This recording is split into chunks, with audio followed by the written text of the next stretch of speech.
Kembali di iNews Siang, saya Wiki Adrian. Dan saya Dian Mirza. Dan pemirsa, keluarga almarhum Brigadir Nofriansyah Yosua Huta Barat membuat laporan kehilangan barang milik putra mereka berupa uang senilai 200 juta rupiah dan sejumlah barang milik almarhum pada Rabu malam. Orang tua almarhum Yosua secara resmi membuat laporan terkait hilangnya sejumlah barang hingga uang di rekening milik anak mereka. Laporan pihak keluarga almarhum Yosua dibuat atas nama Kamarudin Simanjuntak selaku kuasa hukum ke Polres Metro Jakarta Selatan. Kamarudin mengatakan sejumlah barang milik almarhum Yosua masih hilang dan belum dikembalikan. Salah satunya berupa uang senilai 200 juta rupiah dari rekening pribadi almarhum Yosua. Bang Kamarudin, selamat malam. Terlapornya seperti sudah kita ketahui di pengadilan bahwa uang almarhum hilang 200 juta pasca dia dikubur tanggal 10, tanggal 11 dari dalam kuburnya dalam tanda petik masih mentransfer uang 200 juta. Tentu tidak mungkin almarhum Yosua melakukan itu. Sebagaimana terungkap dalam fakta persidangan, pelakunya adalah yang mengaku Ricky Rijal, baik itu atas inisiatif sendiri maupun atas perintah daripada Nenek Putri Chandrawati.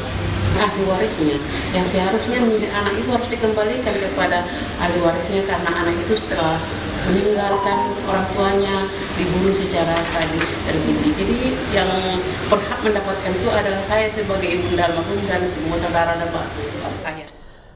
Pemirsa, hukuman mati untuk Verdi Sambo dianggap menemui celah. Pasalnya ada KUHP baru yang akan disahkan yang bisa mengubah putusan tersebut menjadi berkurang atau tidak berubah sama sekali.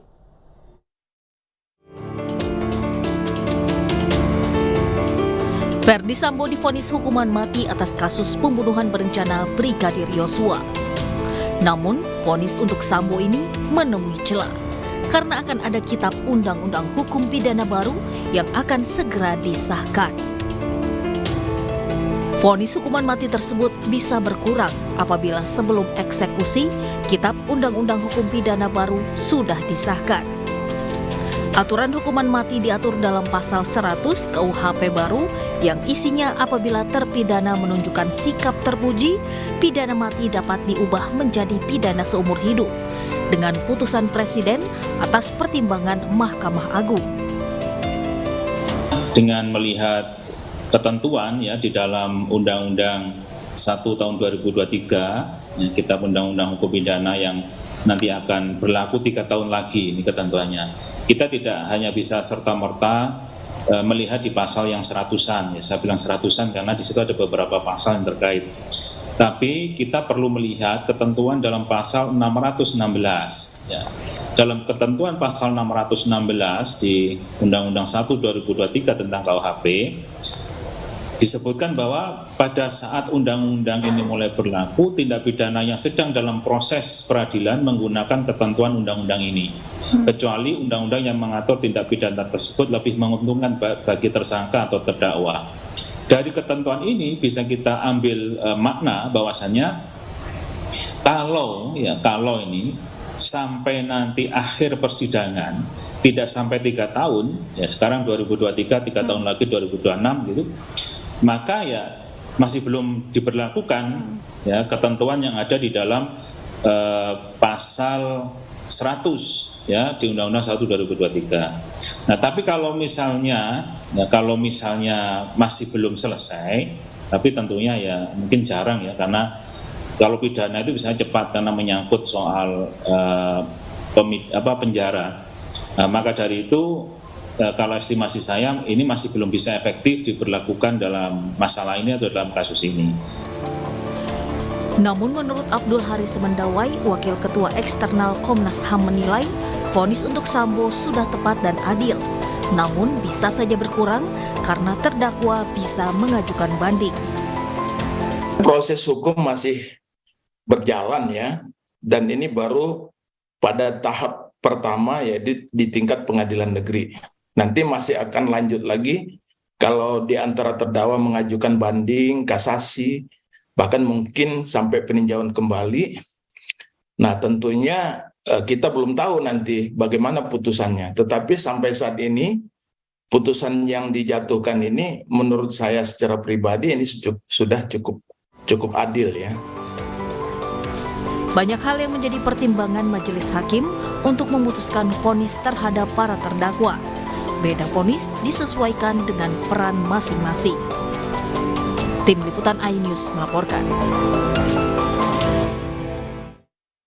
Pemirsa, Ferdy Sambo bukanlah orang yang pertama yang dijatuhi hukuman mati di Indonesia. Sebelumnya ada beberapa orang yang dijatuhi hukuman mati seperti Amrozi, Mary Jane, hingga Freddy Budiman.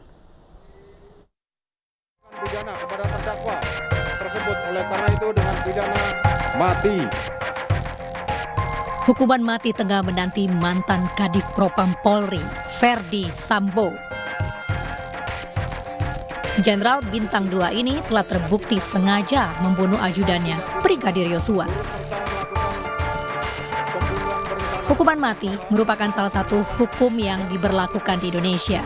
Hukuman ini berlaku untuk kasus pembunuhan berencana, korupsi, terorisme, narkoba, dan perdagangan obat-obatan terlarang. Hukuman mati menjadi salah satu pidana paling kontroversial dan banyak diperdebatkan. Namun Ferdy Sambo bukanlah orang pertama yang mendapat hukuman mati di Indonesia. Sebelumnya ada beberapa yang dijatuhi hukuman mati. Trio dalam bom Bali pada 12 Oktober 2002, Amrozi, Ali Gufron, dan Imam dihukum mati. Eksekusi mati Amrozi dan Imam dilakukan tim Polda Jawa Tengah pada 9 November 2008 di Nusa Kambangan, sedangkan eksekusi Ali Gufron terjadi 1 hari sebelumnya. Rahim Akbaje Salami jadi salah satu terpidana kasus penyelundupan heroin di Indonesia pada 2015. Saat dijatuhi hukuman mati, ia sempat mengajukan gerasi tetapi ditolak oleh Presiden Jokowi. Pelaksanaan eksekusi mati warga Spanyol ini berlangsung 29 April 2015. Sementara kasus Mary Jane Veloso mencuat 2010. Ia ditangkap di Bandara Yogyakarta karena ketahuan membawa 2,6 kg heroin. Gerasi Mary Jane lagi-lagi ditolak Jokowi. Ia pun dijadwalkan untuk dieksekusi mati pada 29 April 2015, namun di detik-detik akhir eksekusinya batal dan masih menanti kepastian hukum. Masih dari kasus narkoba, ada Freddy Budiman yang tak pernah jera. Setelah sebelumnya tertangkap tahun 1997, ia kembali tertangkap menyelundupkan 500 gram sabu-sabu pada 2009. Akhirnya ia dieksekusi mati di Nusa Kambangan 29 Juli 2016. Pemerkosa 13 santriwati di Bandung, Heri Wirawan dijatuhi vonis hukuman mati usai kasasinya ditolak. Heri sempat dijatuhi hukuman penjara seumur hidup hingga akhirnya vonisnya diperberat. Namun eksekusi mati belum dilakukan. PSSI gelar kongres luar biasa hari ini untuk memilih Ketua Umum, Wakil Ketua Umum, dan Exco PSSI. Informasi selengkapnya hadir sesaat lagi. Tetaplah bersama kami.